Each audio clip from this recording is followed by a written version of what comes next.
통찰은 관찰에서 나오고 관찰은 관심에서 시작됩니다. 당신의 관심이 통찰로 이어지는 곳. 세상의 모든 지식 언더스탠딩. 네. 예. 와, 정신없네요. 바쁩니다. 네. 바쁘게 들어와서 바쁘게. 여러분도 바쁘시죠? 언더스탠딩 보러 뛰어오셨을 것 같아서. 오늘은 부동산 얘기는 부동산 얘기인데, 야호. 근데 부동산 얘기 중에서도 저희가 그동안 사실 둔촌주공도 많이 하고 재건축 뭐 안 된다, 이제 큰일 났다, 뭐 그런 얘기만 많이 했잖아요. 네. 근데 오늘은 정말 성공적인 재건축의 사례에 대해서 배워보려고 네. 전문가 중에 전문가, 실제로 아주 성공했던 재건축의 사례를 네. 좀 보면 우리가 지금 뭐가 문제가 우리는 아니지 뭐 제가 재건축하는 건 아닙니다만 그러나 평생에 누구나 한 번쯤은 재건축을 자기가 사는 아파트, 네. 내지는 자기가 소유한 아파트가 재건축을 하게 될 가능성이 꽤 높고요. 네. 꽤 높고 이제 우리나라 아파트들은 앞으로 약 한 20년 동안 정말 재건축하느라고 바쁠 겁니다. 지금 전조가 네. 둔촌주공 자꾸 얘기해서 죄송하긴 합니다만 예. 심상치가 않습니다. 둔촌 주공 같은 일이 아주 자주 아주 일어날 자주, 거예요. 예. 그래서 지금의 재건축은 굉장히 케이스 스터디를 해야 되는 그런 상황인 것 같아서 그래서 자세하게 좀 배워보려고 합니다. 이거는 뭐 꼭 재건축을 하지 않더라도 네. 재건축과 관련한 뉴스를 이해하기 위해서도 이젠 필요하다. 네. 참 우리는 어려운 시대를 살고 있습니다. 오늘 모실 분은 개포주공 3단지 2%가 아는 한 지금 현재 네. 앞으로는 모르겠어요. 지금 현재 전국에서 제일 좋은 아파트. 지금 제일 비싼지는 잘 모르겠으나 그건 네. 이제 입지에 따라 다를 수 있고 선호도에 따라 다를 수 있지만 네. 건물 그 자체로 보면 더 이상 없다고 말할 수 있는 개포 주공 3단지 주공 3단지의 재건축. 지금 이게 이름이 DH 아너힐 DH 아너힐즈. 그 양재동 그 양재역 있는데 옆에 있는 그쪽에 있는 거죠 거기. 양재역과는 꽤 거리가 있습니다만 네. 좀 쉽게 얘기하면 그냥 삼성동 코엑스 근처에서 그냥 쭉 그 대모산을 향해서 가다 보면 어느덧 있는데. 그냥 오른쪽에 그냥 일원동 가기 전에 환해 그냥 밤에도 환해 뭐 그냥 지나가다 보면 막 가슴 떨리고.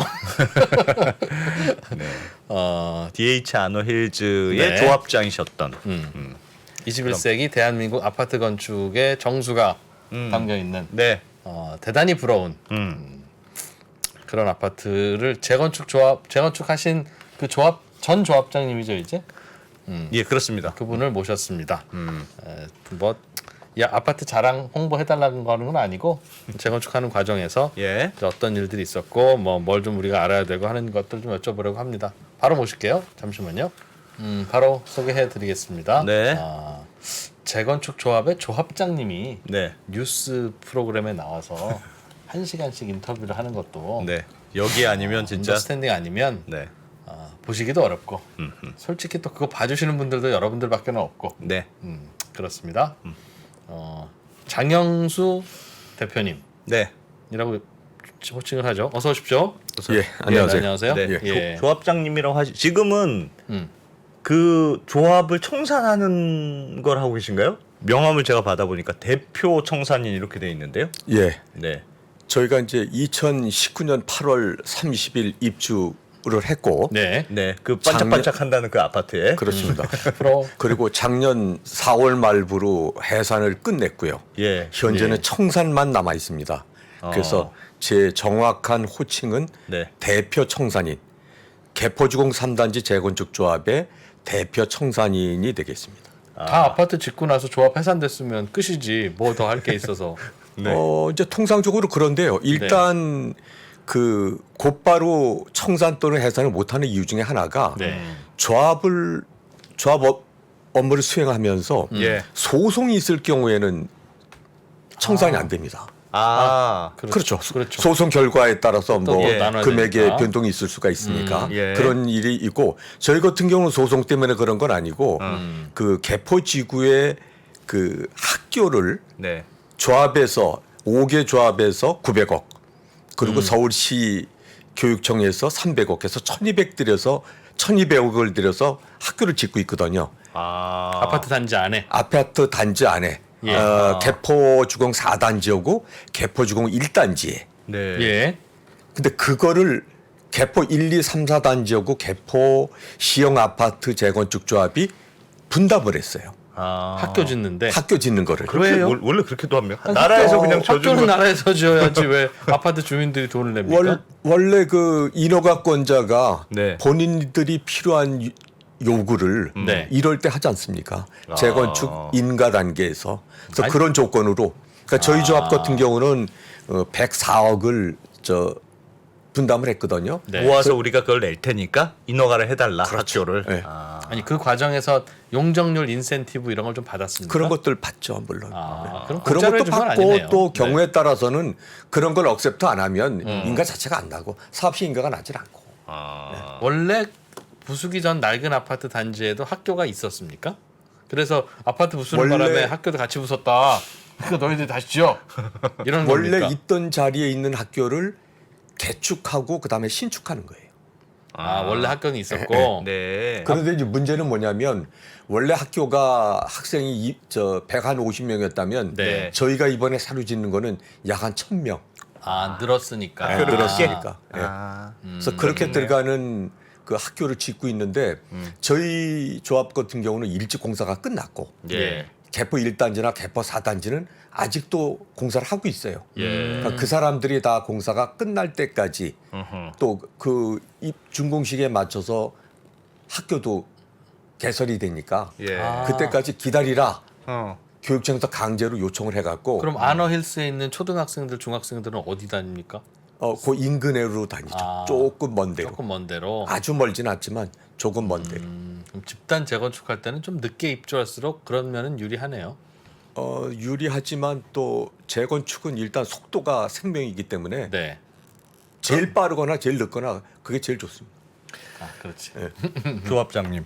이 사실은 굉장히 사실은 이 조합장님이 성공적인 모델을 했는데 보니까 그 개포 주공 3단지 네.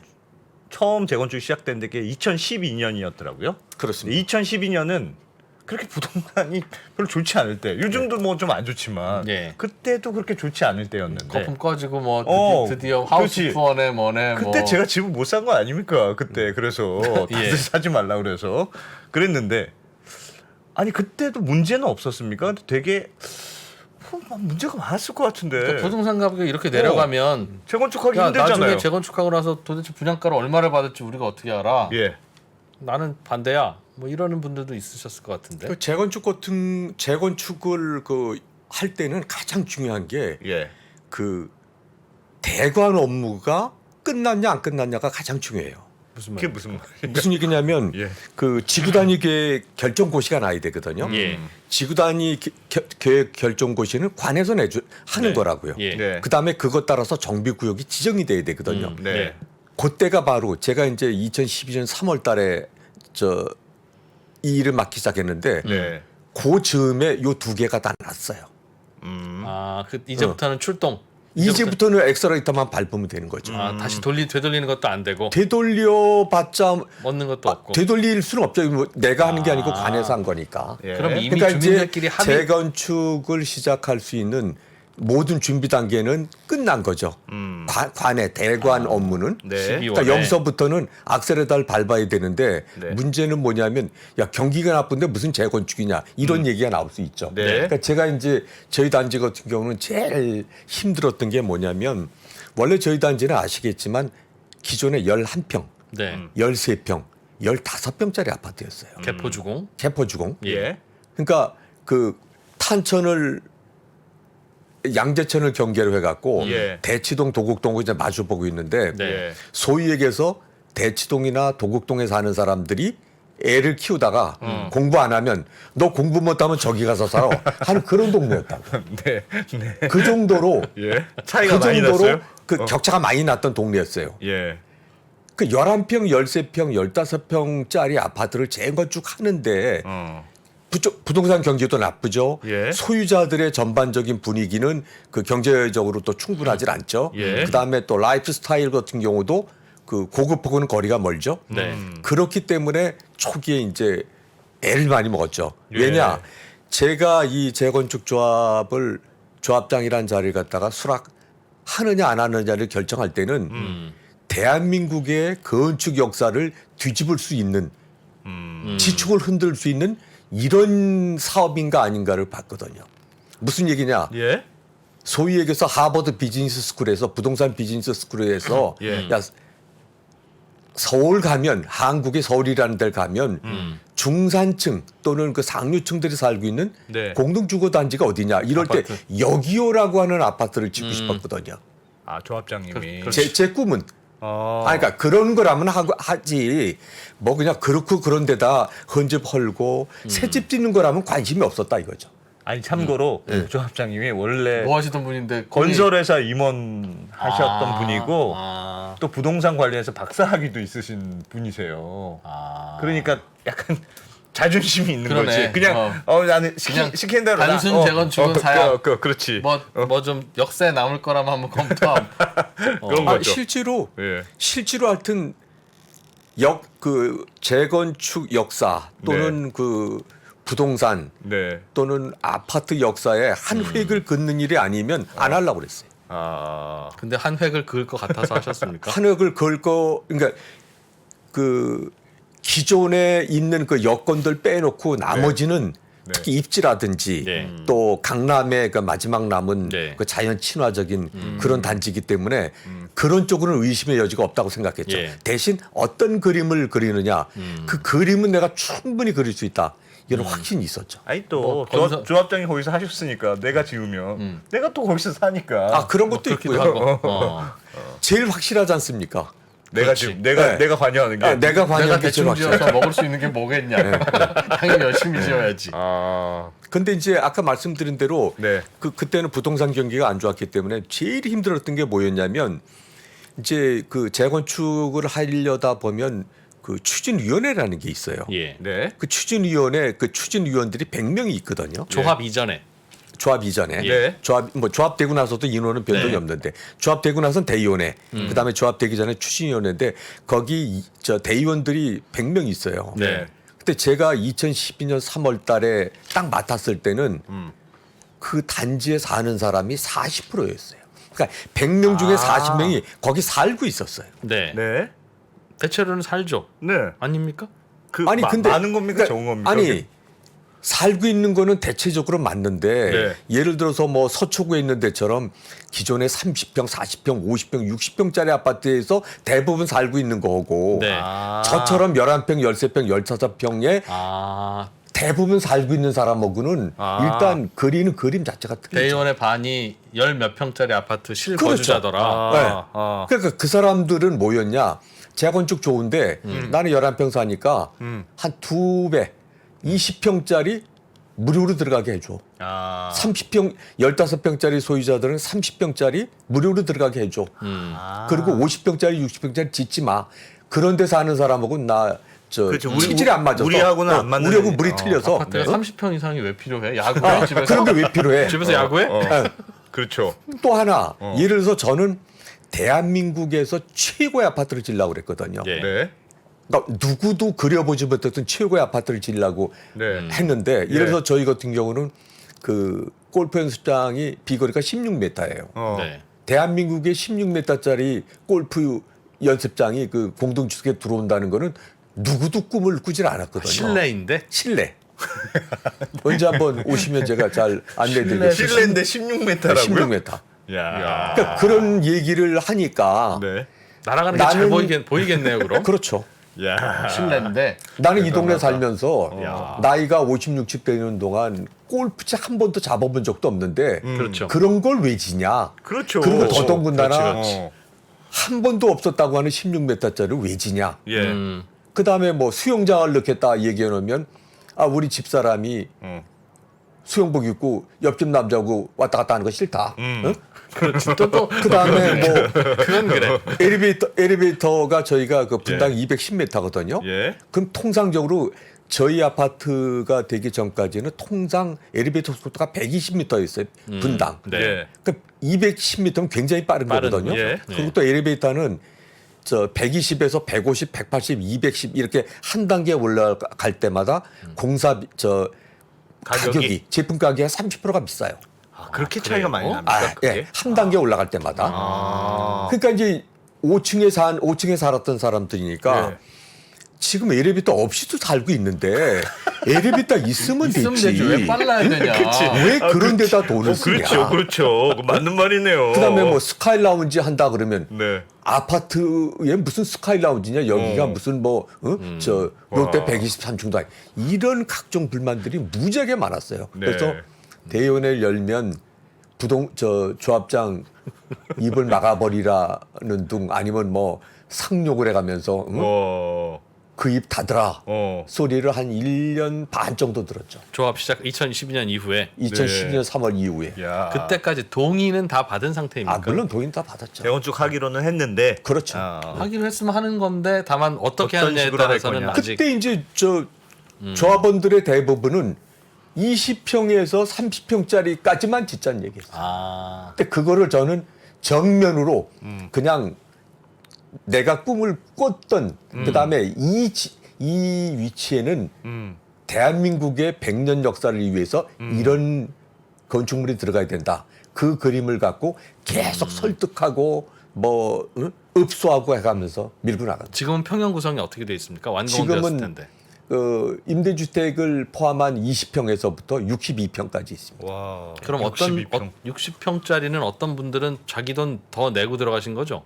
아닙니까? 저희는요 43평하고 53평하고 60평 때는 조합원들이 거의 가지를 않아 갖고 대부분 일반 분양. 아 그게 일반 분양이었어요. 일반 왜냐하면 분양이 됐고. 그게 일반 분양이 된 거죠. 예. 조합원들이 안 가니까. 그리고 그걸 짓겠다고 했을 때 조합원들이 미분양되면 조합장 네가 책임져라. 그래서 제가 책임지겠다 그랬어요. 어떻게 책임주세요? 그걸? 아니 저는 자신 있었으니까 무슨 얘기냐면 부동산 경기라는 건 하강기도 있고 네. 상승기도 있고 또 국민소득 그 추이라든지 이런 걸 보면 예. 그리고 또 하나는 재건축이라고 하는 거는 그 초기 단계면 최소한도 10년을 네. 바라보고 앞을 그려야 내다봐야죠. 되고 아. 그 10년 플러스 20년 정도를 더해봐야 되거든요. 네. 그러니까 무슨 얘기냐면 이 아파트를 짓고 나서 최고의 위치를 네. 10년 이상을 유지할 수 있도록 목표를 세워놔야 아. 경쟁력이 있죠. 지금 단계로 보면 안 되고.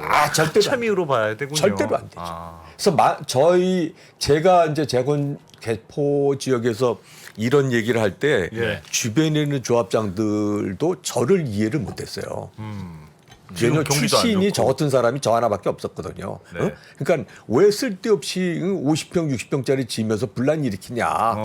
그냥 30평으로 가자.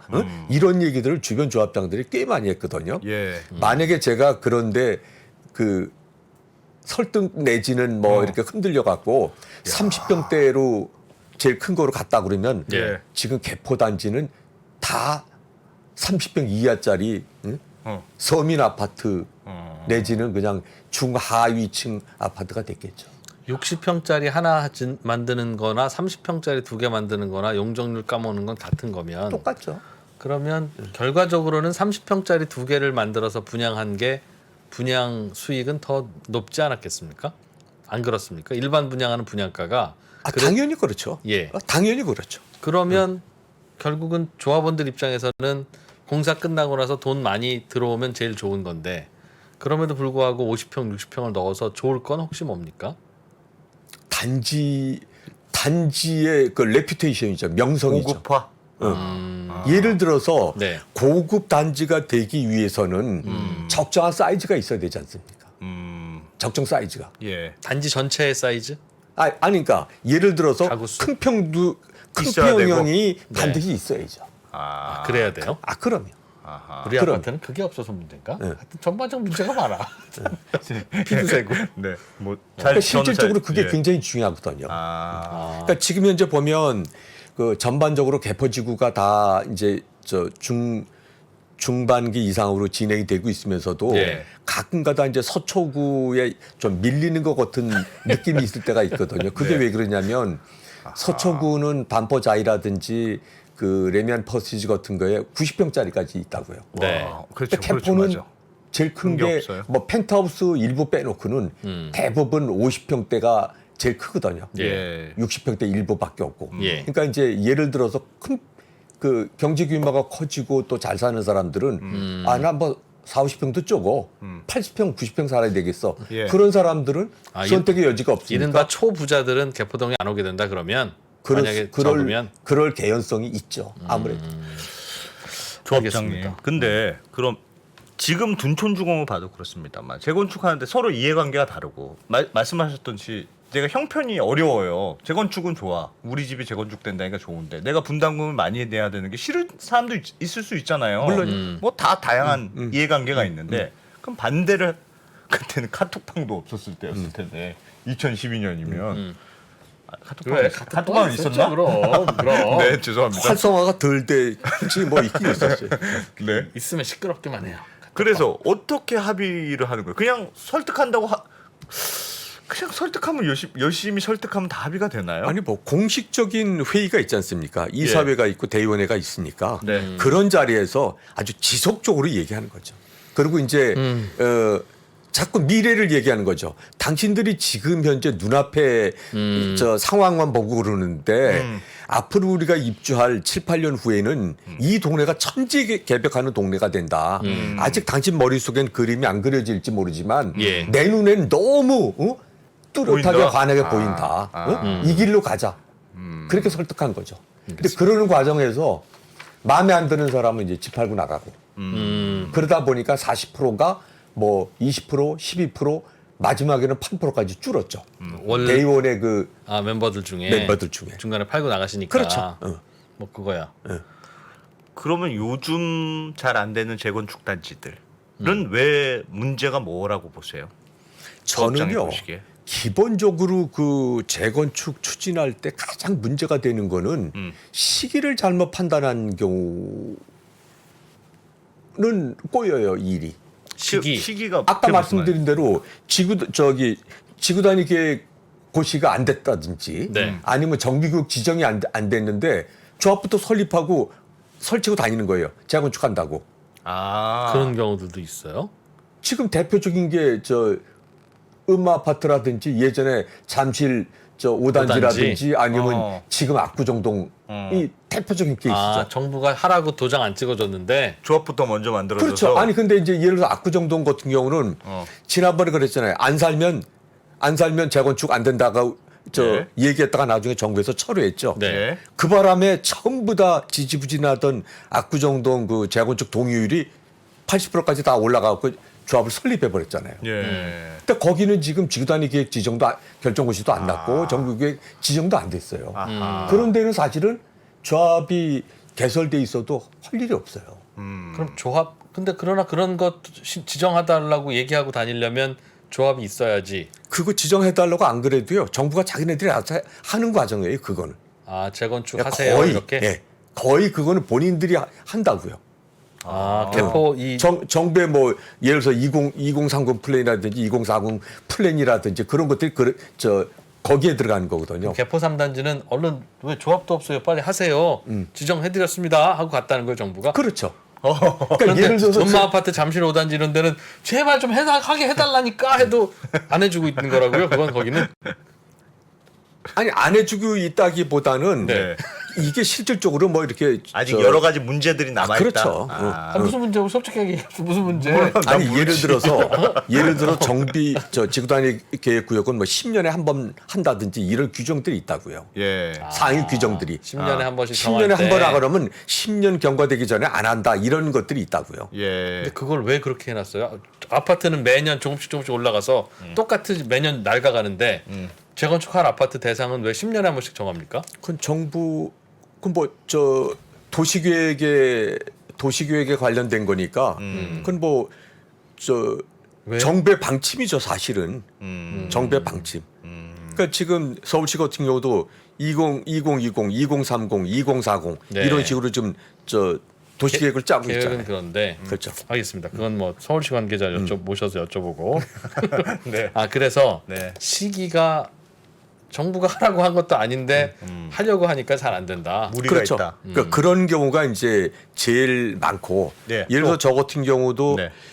제가 2012년 3월달에 취준위원장으로 선임됐거든요. 네. 그리고 9개월 후에 조합을 설립을 했어요. 네. 그리고 6년 7개월 만에 입주까지 끝냈거든요. 예. 네. 입주까지. 그러니까 이제 중간에 소위 얘기하는 그 아이들 타임이 전혀 없었던 거죠. 아이들 타임이. 그러니까 네. 나만 잘하면 됐다 이거죠. 음. 그거 빼놓고 나머지는 대부분 조합 내부에 문제가 많아요. 특히 조합장의 역량. 역량. 예. 조합장이 속된 말로 뭐 해야 되는지 모르는 거죠. 근데 그거 누가 가르쳐 줍니까? 조합장 교육 아니 뭐 근데 교육 예를 중인 것도 들면 우리 아니고. 조합장님이야 건설회사도 있었고 너무 잘 알겠지만 일반적인 아파트의 재건축을 할 때 그런 거를 조합장님은 나중에 조합장- 건설회사 지- 다니실 때 해보셨어요? 상대 조합장 상대도 해보시고 아, 지어도 그런 보시고. 건 안 했지만 네. 이제 실질적으로 그 재건축 바닥이 이제 제일 큰 문제가 그거거든요. 제도적으로 또 현실적으로 그럼 조합장 누가 할 거냐? 예를 든다면 뭐 그 동네 오래 살던 노래방 하던 사람, 아니면 부동산 하는 분들 예. 이런 분들이 그냥 그런 지식도 없이 야 네가 해 그러니까 나와서 어쩌다 하게 되는 경우가 예. 그 동안엔 비일비재했다 이거죠. 예. 아니면 뭐 자치회장 하던 사람이 예. 뭐 그게 그거겠죠 하고 한다 이거죠. 그러다 보니 실수도 생기고 실수 생기면 그러다 또 분란 보니까 있고. 이제 어떤 아는 게 없다 보니까 네. 어떤 문제가 생깁니까? 제일 큰 거는요. 네. 재건축을 추진을 하려고 그러면 처음부터 끝까지를 한눈에 볼 수 있는 안목이 있어야 되거든요. 예. 이거 다음에 뭐고 그 다음에 뭐고 이런 안목이 있어야 되는데 네. 그동안에 뭐 요즘은 음. 조금 달라진 것 같은데 제가 그 진입할 그 당시만 하더라도 예를 들어서 내가 뭐 추진위원장 10년 했어 그러는데 말씀하시는 거 보면 제자리 뛰기만 한 거예요. 그러니까 내가 뭐 작년에 서울시청 가서 데모를 했고 뭐 재작년에 어디 가서 뭐 이건 얘기하는데 1년에 뭐 할 거예요? 그럼 1년에 뭐지? 옆 사람한테 또는 뭐 정비업 아. 사업체한테 물어보는 거예요. 야, 1년 있다 우리 뭐 해야 되냐? 그러니까 안목이 없는 거죠. 안목 내지는 인사이트가 없는 거죠. 그러니까 이제 실질적으로 이거는 굉장히 대규모 사업이기 때문에 네. 시작이 뭐고 끝이 뭔지를 한 쫙 펴서 보고 해야 되거든요. 예. 요 다음에는 뭐가 필요하고 그렇죠. 뭐가 알아야 되는데. 그렇죠.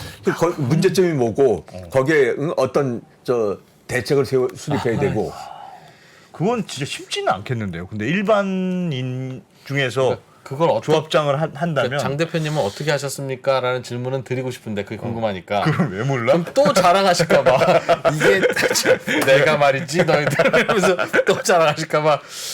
그러면 예를 들면 여쭤볼까요, 반대로 그냥 아예 외부 인력을 쓰면 안 됩니까? 조합장을 전문가를 말 그대로 전문 경영 전문 법으로 경영인을 쓰듯이 현재 법으로 안 돼요. 현행법으로. 현행법으로 아. 그 일부만 해놨는데 예를 든다면 뭐 변호사라든지 그 특정 라이센스 있는 사람만 할 수 있도록 해놨어요. 그러니까 현실적으로는 왜 조합원이 아닌 사람은 할 수 없게끔. 아니면 그분이 억지로라도 집을 한 채 사시든가 하게 해서 들어오는. 그렇죠. 들어오거나 아, 그렇군요. 야 그럼 그럼 그래서 분양은 대부분의 경우는 조합이 성공하느냐 안 하느냐는 사실은 거의 한 99% 정도는 조합장 역량에 달려 있어요. 그 정도로 조합장이 중요합니까? 그럼요. 왜냐? 그 조합장이 시공사도 상대해야 되고 설계사도 상대해야 되고 예. 그다음 율사들도 상대해야 되고 예, 조합원들도 또 상대해야 지자체도 되고. 상대해야 되고 예. 뭐가 제일 어려우셨어요? 그 빠른 시기에 하실 때. 하시긴 하셨습니다만 분양은 언제 하셨죠? 분양이요. 분양이 2000 뭐 6년쯤 하셨을까요? 갑자기 여쭤보시니까 생각이 안 나는데 네. 그때는 분양은 잘 되던 시기였습니까? 아파트 경기 저희가 좋아져서? 분양이요. 네. 그래서 그 시기 분양하는 시기 같은 것들이나 이런 게 네, 그것도 정하는 게 중요한 비쌀 때랑 잘 만나야 거예요. 예. 저희가 그 분양할 때 평균 경쟁률이 100대 1이었고 예. 최고 1,400대 1이었어요. 분양가 상한제가 있었습니다. 분양가 상한제 없었죠. 시세대로 했는데 그렇죠. 시세대로. 저희가 언제 분양했냐면 2016년 8월 달에 그렇죠. 16년에 하셨겠죠. 2016년 8월 달에. 그때쯤이면 아파트 경기가 좋다고 말하기 좀- 어려운 아주 좋지는 않았는데 이렇게 그러니까 저희가 그 해에는 가장 그 경쟁률이 높은 아파트. 박근혜 정부였을 때인데. 그렇죠. 가장. 그래갖고 그 시중에 상당히 많이 회자가 됐었죠. 그리고 2012년부터 조합을 만들고 했는데 네. 조합원들은 그래 충분히 높은 분양가 잘 받을 수 있을 거야. 2016년쯤 분양을 하면 그렇게 부동산 경기의 내리막길에서도 그런 판단을 내렸다는 말씀이죠. 조합원들이. 조합원들은 몰랐죠. 아. 조합원들은 실제로 알 수도 없고. 한다니까 실질적으로. 동의한다니까. 그러니까 예를 들어 2016년 8월달에 일반 분양했다고 말씀드렸잖아요. 예. 그럼 그 한 6개월 전에 조합원 분양을 했거든요. 예. 그때 대형 평수가 조합원들이 안 가갖고 할 수 없이 일반 분양으로 다 돌았다니까요. 그리고 그 당시에는 이제 그 25평짜리가 가장 인기가 좋았어요. 저희 분양할 때는. 예. 그래서 25평을 못 가고 밀려서 30평대 간 사람이 있었거든요. 조합원들도 추첨이니까. 네, 추첨이니까.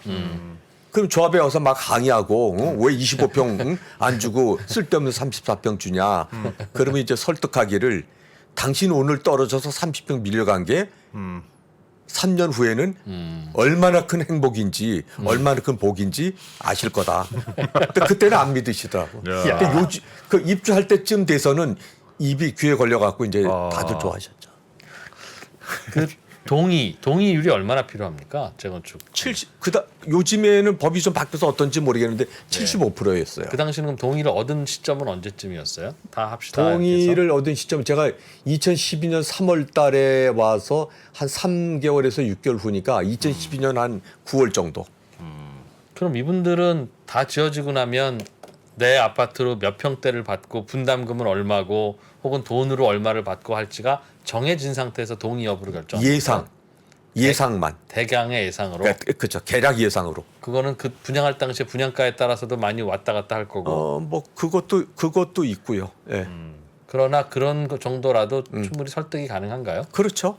그러니까 예를 들어서 저희 같은 경우는 제일 작은 11평 소유자가 25평 갈 경우에 네. 그 당시 저희가 그 예상 분담금 예상으로는- 통보한 걸 9천만 원 했거든요.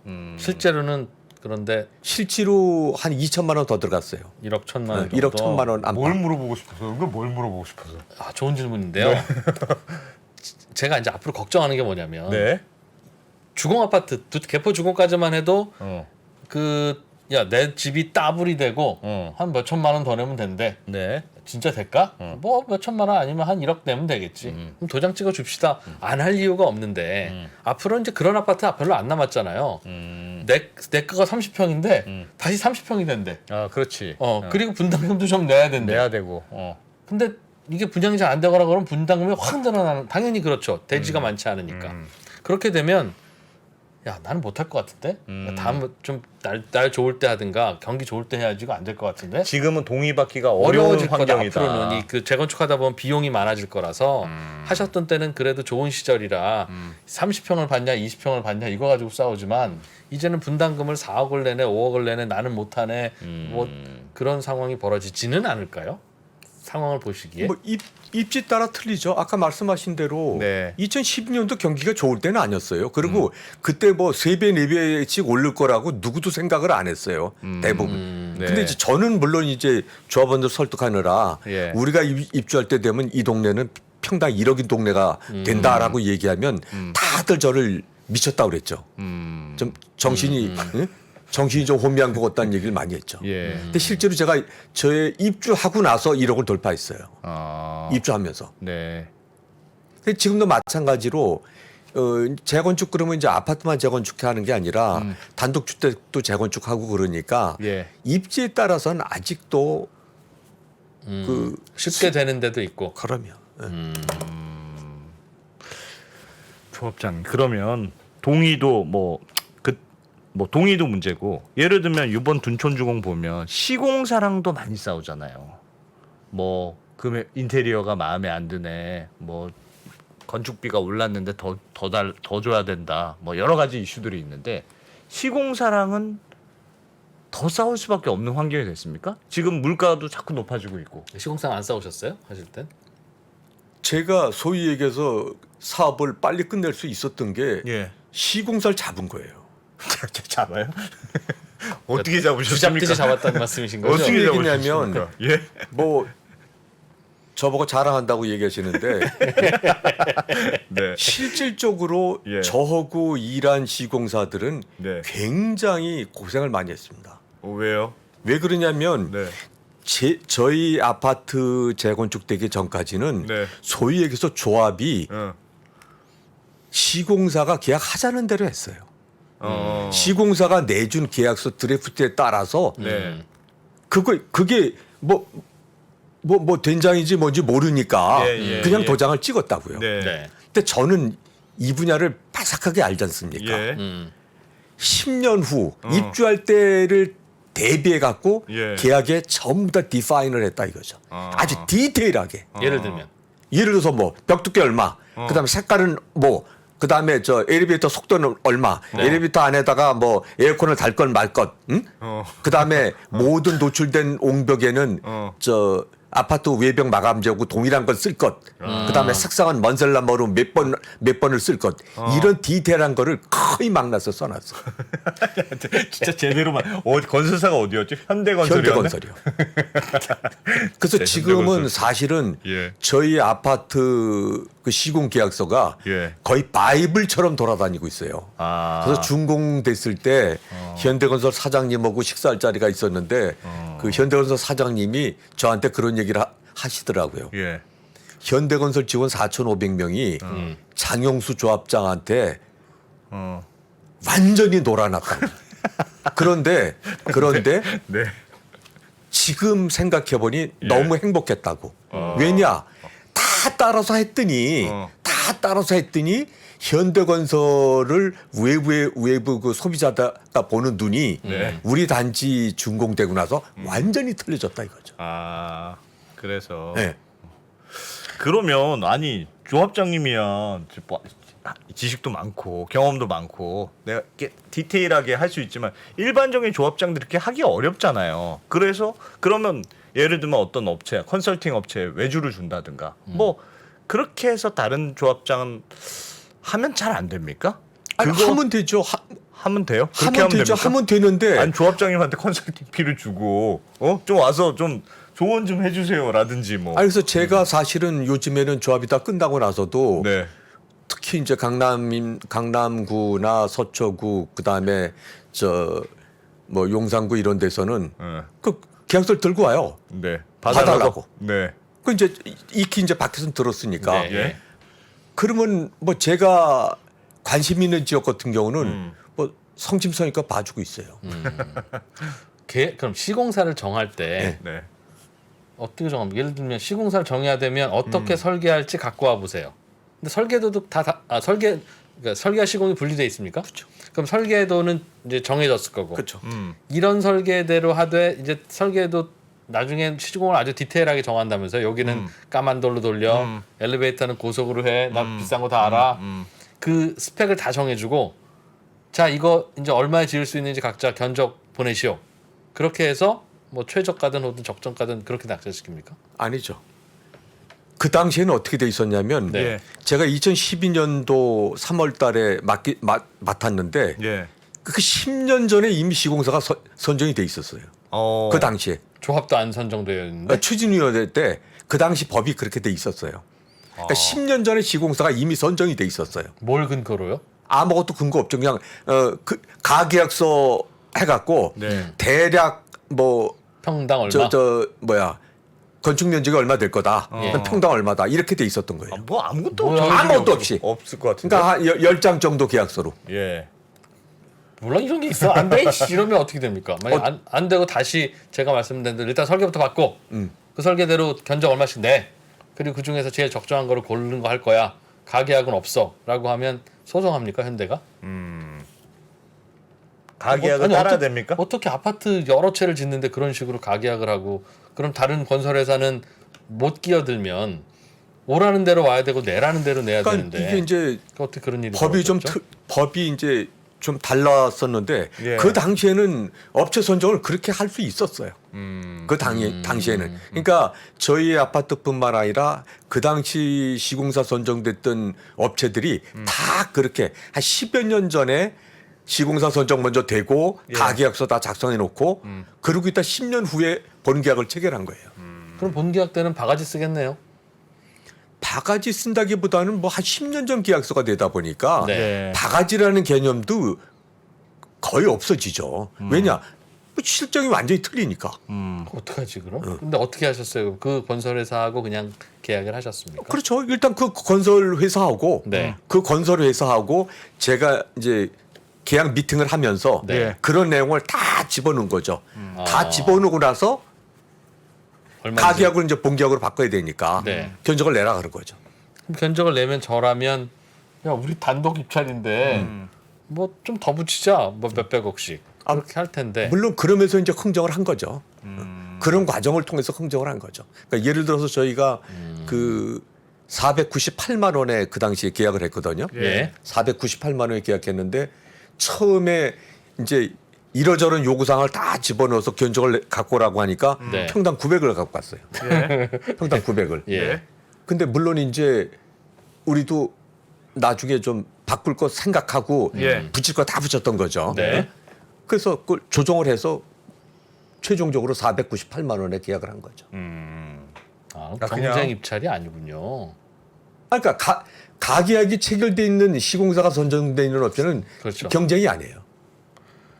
가계약은 왜 가계약을 꼭 됩니까? 그러니까 예를 들면 처음에 추진할 때부터 보통 보면 막 응원합니다 프랜카드 붙여놓고 막 뭐 선물도 돌리고 밥도 사고 뭐 그러다가 선정이 되잖아요 사실. 옛날엔 그랬죠. 그러니까 저희 단지처럼 제가 오기 10년 전에 그 시공사 선정할 땐 그랬죠. 네. 응.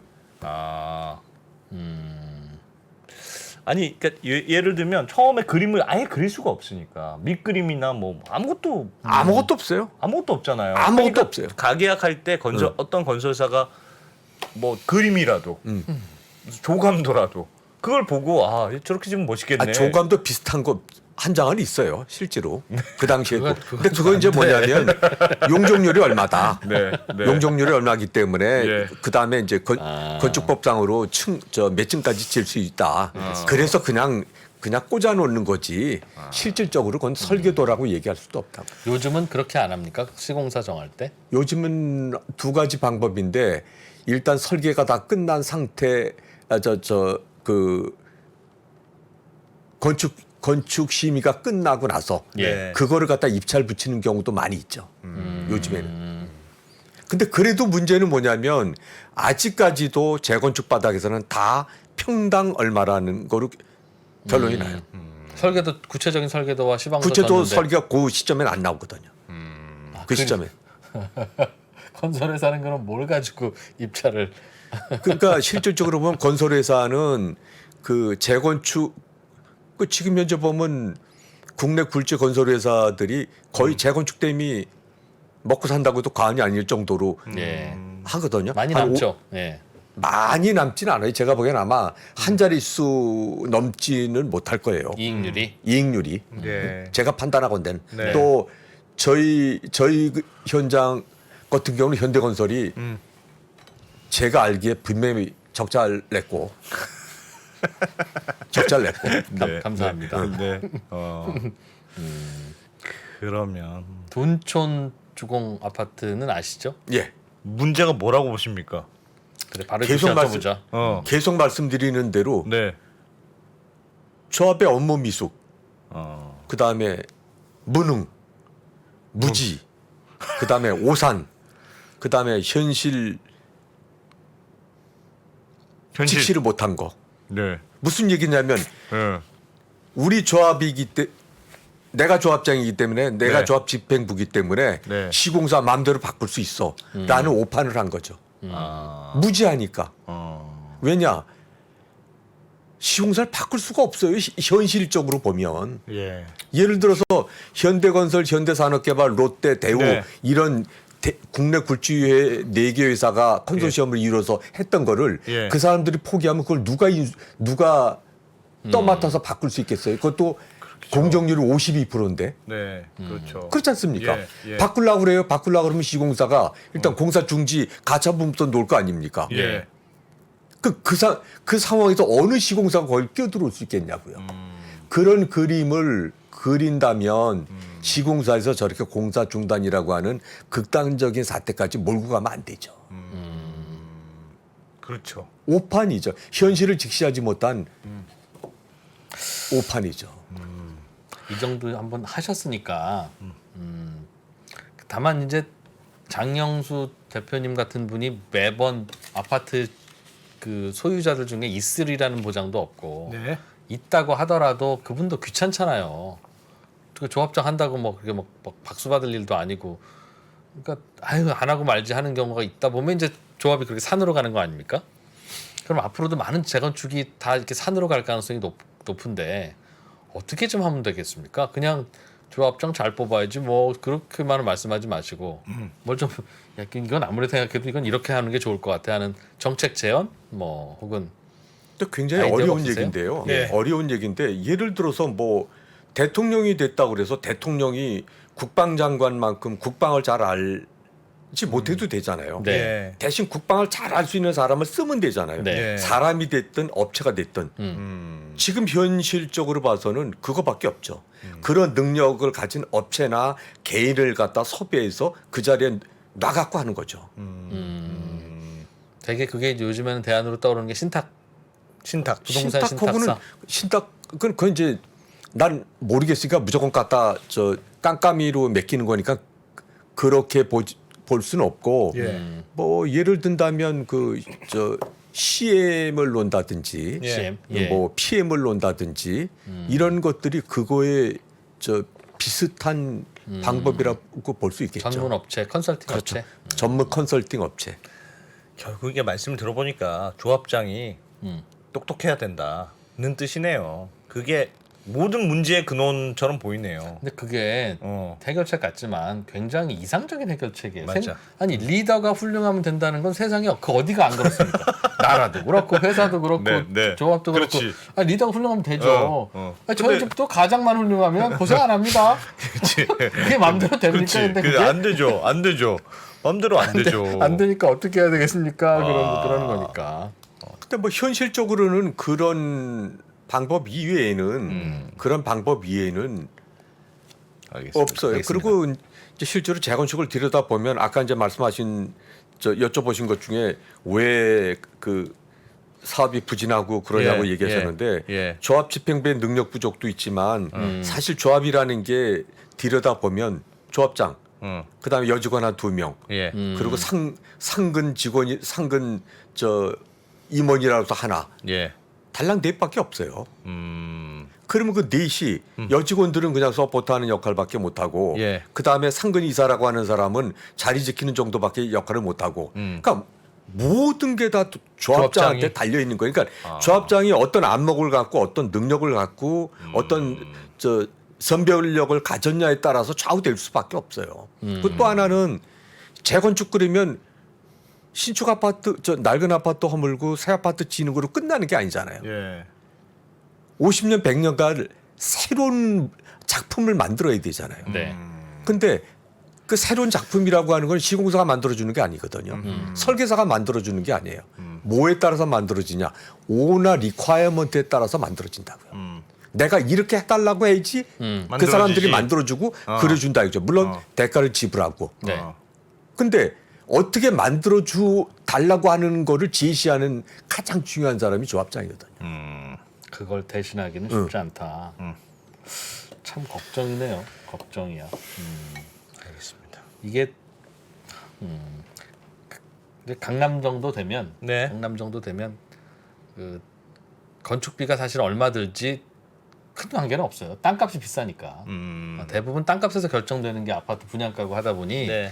뭐 한 뭐 100만 원 더 들어 평당 100만 원 더 들어도 모르고 네. 그렇긴 한데 그렇지 않은 지역은 이 전문가가 가세를 해야 되는데 참 그렇겠네요. 둔촌주공은 마감재 업그레이드 한다고 하다가 뭔가 분란이 있었던 것 같습니다. 근데 이 바깥에서 보기에는 아니 마감재고 뭐고 다 당연히 처음에 정하고 견적 받고 그대로 하면 되지. 왜 중간에 그거를 바꾸냐? 그러니까 건설회사도 이제 마음대로 붙이는 거고 그러다 쌈 나는 거고 그러는 거 아닌가? 이상하다 싶은데 안에서는 또 좀 다른 사정인가 보죠. 예를 들어서 저 앞에서 말씀드린 것처럼 마감재다 그러면 그 마감제라는 게 계약서에 들어가 있어야지 되거든요. 네. 어떤 마감제를 써달라고. 그렇죠. 근데 조합에서 오너 리콰이먼트가 없다 이거죠. 어떤 마감제를 써달라는 게 없어요. 알아서 해주십시오. 그러면 어떻게 되겠습니까? 시공사에서 알아서 해주십시오. 네. 그럼 시공사가 알아서 해와요. 네. 어? 그 사람도 또 경험도 많을 거 아닙니까? 알아서 해온다고요. 네. 그러면 그걸 여기서 검토도 안 하고 알았어 그러고 사인한다고요. 그러다가 뭐 어디가 잘 됐더라 그러고 가봐요. 가보니까 좋아.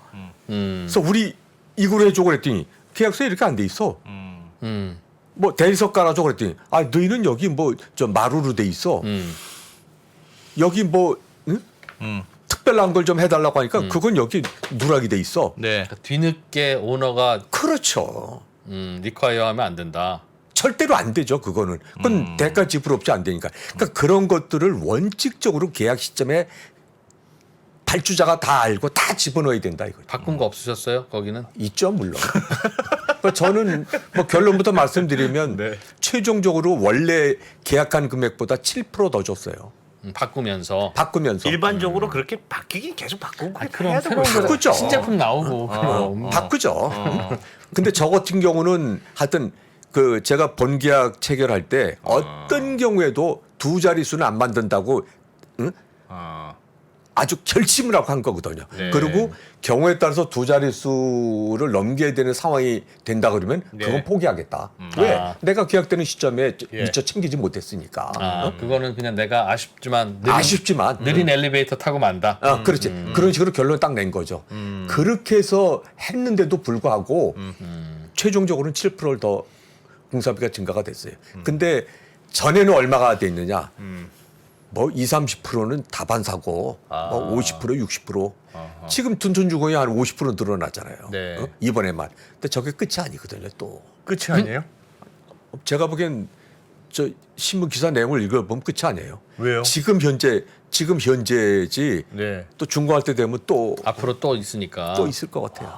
그러면 또 거기도 지금 설계도 없습니까? 둔촌주공도? 왜 이렇게 그러니까 이제 설계도는 물론 있죠. 설계도가 있는데 디테일하지 않다는 뜻인가? 왜 그러냐면 저 설계 도면에는 마감제에 대한 구체적인 게 안 써 한 있죠. 반 정도밖에 안 써 있어요. 반만? 나머지는 계약서에 들어 있어요, 다. 네. 계약서에. 계약서에 그걸 명시를 제대로 안 한 거군요. 그러니까. 그렇죠. 그러니까 아마도 재건축 조합이 10개가 있다 그러면 9개 반 정도는 네. 그냥 시공사가 갖고 온 거에다 하는 거예요. 아니 개인 주택을 지어도 변기에 브랜드까지 결정해서 계약서에 넣는데 그래서 그 곰표 대림이냐 그냥 대림이냐 다르거든요. 변기가 대림 변기 그럼 뭐 이렇게 했다가 곰표가 좋은 거라고 곰표로 바꿔오라고 그러면 그거 아니라고 그러고 막 그럴 정도로 디테일한데 왜 아파트 남의 거라 그런가요? 내 거 아니니까. 너무 커서 그런가? 커서 그렇고 또 네. 저 워낙에 방대해요. 결정해야 될 게 많으니까. 워낙에 방대하고 예. 그 전문가들도 저 혼동이 될 정도로 아이템이 네. 워낙에 많아요. 거기다 이제 토목, 건축, 기계, 전기, 통신, 소방 너무 많잖아요. 그거는 앞으로 안 돼, 진짜 안 돼, 재건축은 반드시 돈을 지불할. 우리 뭐 소송할 때 변호사 쓰듯이 세금 낼 때 세무사 쓰듯이 재건축도 전문가들의 컨설팅은 받아야 되겠네요. 당연히 받아야 돼요. 조합장이. 당연히 받아야 돼요. 그러니까 조합장이 알든지 아니면 그걸 잘하는 사람이 사람을 조합장을 하든지 찾아서 하든지. 컨설팅을 받든지. 그러니까. 그러니까 이제 그런 사람을 또는 그런 업체를 예. 그 선구하는 것도 그 사람의 능력이니까. 월급은 얼마씩 받습니까? 조합장은. 저 때는 500만 원이었어요. 요즘에는 한 1000에서 1000 그렇게 많이 줍니까? 그렇게 많이 많다고 생각하십니까? 죄송합니다. 저희가 월급 좀 짜서 저희가 그래서 저도 예. 깜짝 놀랐습니다. 아니 제가 사실은 저희 회사는 그렇게 받는 사람이 제가 없어요. 사실은 저 대우그룹에서 33년 근무했는데 네. 임원을 제가 14년 했거든요. 예. 마지막에 받았던 연봉이 제가 3억을 받았어요. 예. 2011년대 예. 3억을 받았는데 네. 조합장 되고 나서 연봉이 한 6천 됐는데 네. 그 3억짜리 줘야 될 사람을 6천 갖고 아하. 썼으면 매일 출근 안 하시잖아요. 예? 매일 하죠. 무슨 매일 합니다. 네. 매일 할 정도가 아니라 저 할 때는 하여튼 눈 떠 있는 시간에는 다 근무했습니다. 와. 완전히 도면 검토 그다음에 서류 검토하느라 예. 눈 떠 있는 시간엔 다 근무했어요. 봉급 말고 그런데 예. 네. 문제는 뭐냐면 시공사가 어사인 되잖아요. 예. 네. 시공사 신입사원의 급여가 약 한 500, 600 됩니다. 네. 근데 조합을 책임지는 조합장의 급여가 신입사원 급여 되면서 그 시공사를 잡아달라고 얘기하면 그건 어불성설이죠. 엄밀히 따지면. 또 그것도 그러네. 그렇게 거기에말로 예. 또 그러네. 정말 페이를 주고 왜냐하면 어. 조합장 급여라는 게 전체 사업에서 차지하는 게 거에 비해서 굉장히 많이 나가거든요. 그렇지. 그럼 맞아. 훅 불면 그렇지 날아가지. 않습니까? 네. 나중에 보너스는 없습니까? 뭐 어떤 기준인지 모르겠지만 어떤 데는 뭐 펜트하우스 받고 막 그러던데요. 저는 일어난 장도 없었습니다. 와. 왜요? 일단 계약을 그걸 안 하셨어요? 아니요 시도 자체를 안 했어요. 왜 그러냐면 예. 또 저보다 앞서간 조합의 사례도 봤는데 네. 첫째는 순탄하지 않고 음. 또 그 과정에서 그 동안에 있었던 그 뜻이 왜곡되는 경우도 많고 명예가 실추되는 경우도 많고 그래서 저는 오롯이 내가 대한민국의 공동주택의 역사를 새로 쓴다는 그 목표 이외에는 다른 거를 바라질 않았어요. 아니 그래도 인센티브가 없으면 예. 물론 개인에 따라서는 그거 없이도 됩니다. 뭐 이해는 되는데 그거 주는 이유가 중간에 뒷돈 받지 말라는 거 아니겠습니까? 나중에 성공하고 나면 펜트하우스 드릴 테니까 그냥 열심히만 합시다. 그래서 예전에 박정희 대통령도 장관들이 새로 오면 임명장 주면서 그 비자금으로 집 한 채 값을 줬다는 거예요. 이거 그냥 집사람 갖다 주고 딴 생각하지 마시게 뭐 이런 걸로. 그게 나쁜 게 아니잖아요. 아니 나쁜 게 나쁜 아니, 거죠. 나쁜 게 아니지. 아니 그걸 투명하고 공개적으로 할 수만 있다 그러면 예. 가장 현명한 조합원들이죠. 예. 그렇죠. 근데 그런 조합원들은 없어요. 아무도. 왜 당신이 응. 비싼 집 아무도 없어요. 가져가느냐? 아무도 없어요. 그렇다면 그런 가끔 유혹도 오지 않습니까? 어떤 유혹이요? 예를 들면 요거 이렇게 살짝 눈 감아 주시면 저희가 그렇죠. 공사비에서 5억이 세이브 그렇죠. 되는데 3억을 드리겠습니다. 그렇죠. 그러면 이제 시공사한테 어. 소위 얘기해서 개 끌려다니는 거죠. 시공사에 그렇죠. 3억이, 그래도 3억이 3억이 생기는데 남잖아요. 3억이 생기잖아요. 아니 내가 3억이 생긴다고요? 네. 제가 이 나이까지 살아오면서 그 3억이 그렇게 중요합니까? 뭐 한 300억 된단 모르지만 네. 좀 더 쓸 걸. 그 실질적으로 예. 조합이 또는 특히 조합장들이 예. 그런 작은 유혹에 빠져갖고 자기 목소리 못 내고 시공사나 업체들한테 질질 끌려다니는 경우가 왕왕 있고 예. 또 예전 같은 경우에는 저 학교에도 많이 가시고 네. 그런 경우가 있었잖아요.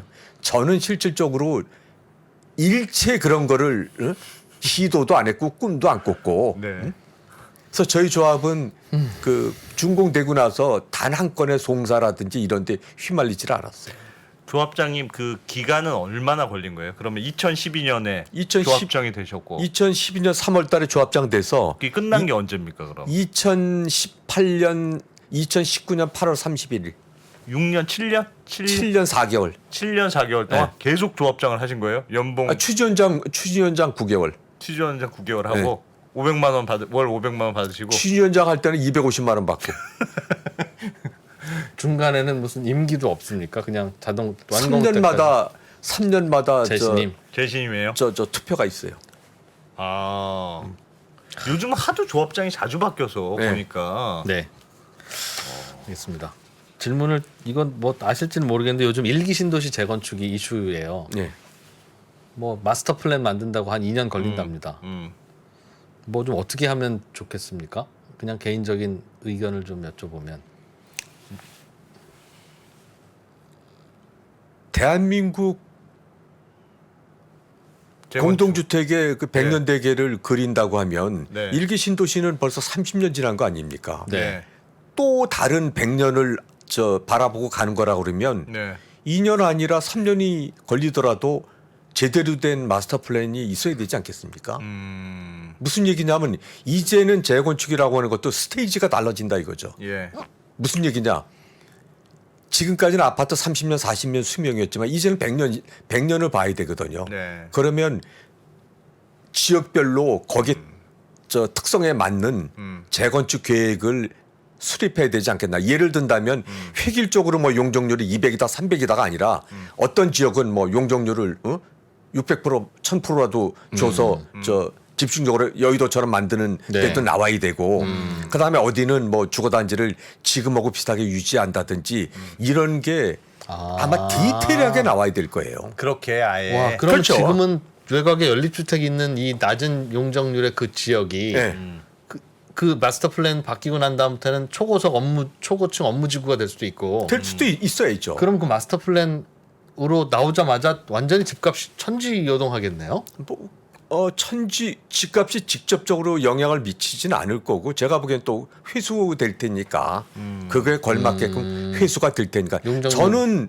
저는 사실은 그 일기 신도시에 대해서 요즘에 뭐 실망하는 사람들도 있다고 얘기하는데 예. 너무 선거용으로 급하게 그거를 부각시켜서 그렇지 당연한 검토고 당연한 저 과정을 거치기 위해서는 필요하다.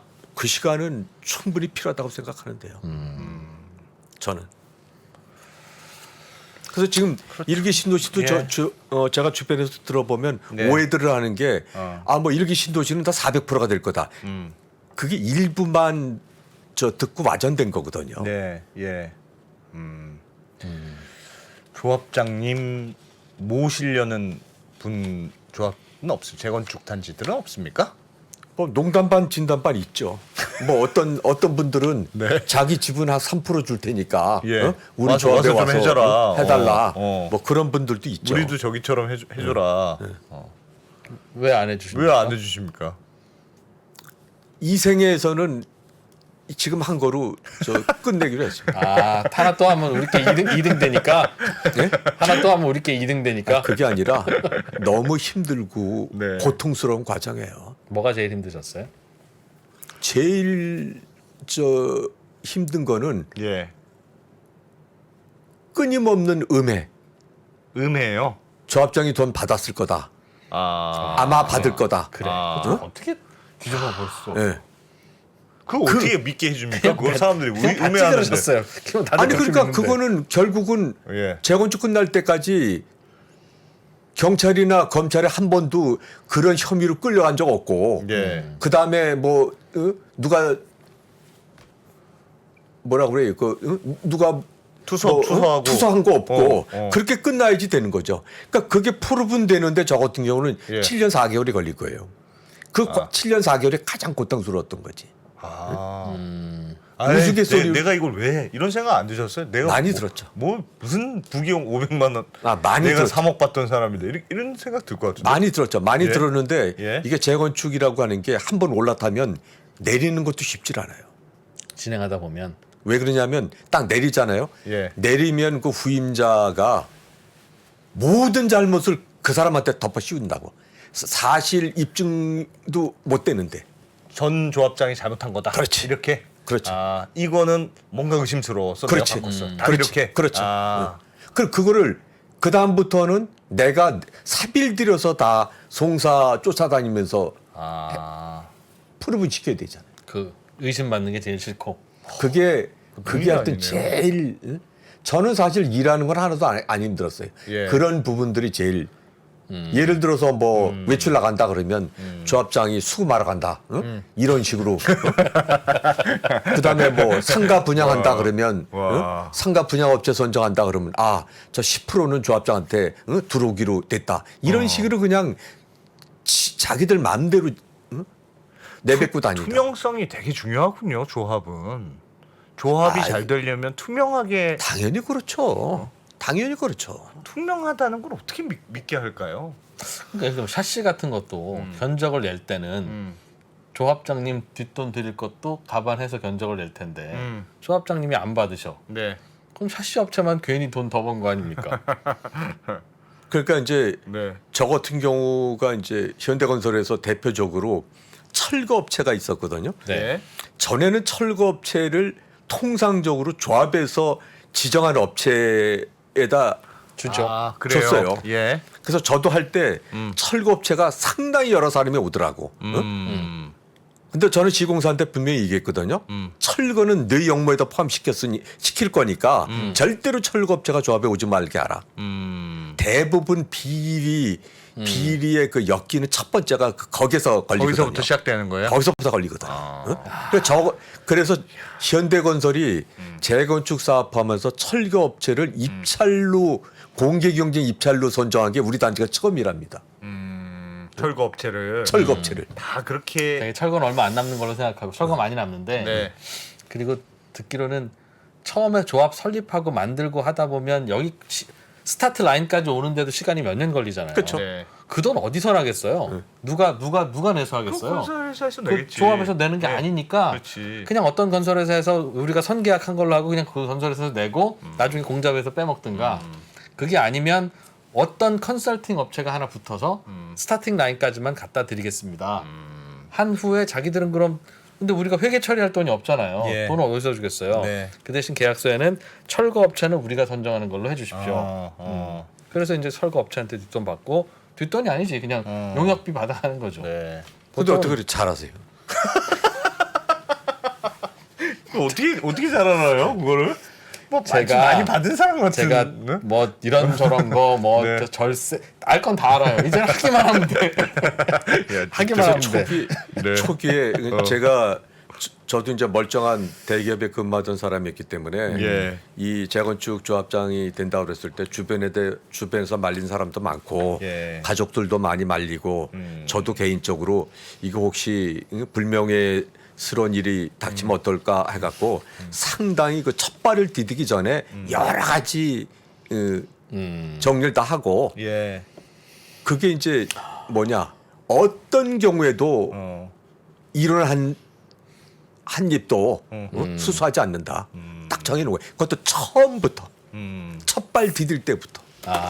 그래서 이제 가끔가 초장에 이제 그것도 뭣도 모르고 예. 와서 이제 돈 자랑하는 사람들이 있었거든요. 예. 그러면 제가 그 사람한테 지금 CCTV가 돌고 있으니까 CCTV를 달아놓으셨어요? 그렇죠. 저는 뭐 입주하는 첫날부터 CCTV 달아놓고 예. 했으니까 지금 내가 경찰서에다 직접 전화를 걸까 아니면 그냥 나갈까 이런 누가 돈 준다고 하면 그러면 뭐 어떤 놈 와서 그러거든요. 나를 선정해 주면 뭐 20% 커미션 드리겠습니다. 있다고 소리하고 네. 그래갖고 이제 혼비백산하고 뛰쳐나갔다가 이제 소문이 나갔고 예. 저기는 잘못 갔다 돈 자랑하다가는 완전히 폐가 망신한다고 하는 소문이 쫙 돌았죠. 야. 그런데도 끝날 때까지 예. 그렇게 의심을 해요. 그래도 예. 지금도 의심하는 사람이 있어요. 무슨 얘기냐면 예. 우리 DH 아노일지의 예. 가장 큰 평수가 예. 조합장 거라더라. 조합장님은 몇 평 고르셨습니까? 43평 소유하고 있는데 네. 62평짜리 제일 좋은 위치에 있는 게 조합장 거라더라. 이런 얘기를 하는 사람이 지금도 있어요. 근데 그런 거를 두 번 할 이유가 없겠죠. 이 생에. 알겠습니다. 개인적으로는 네.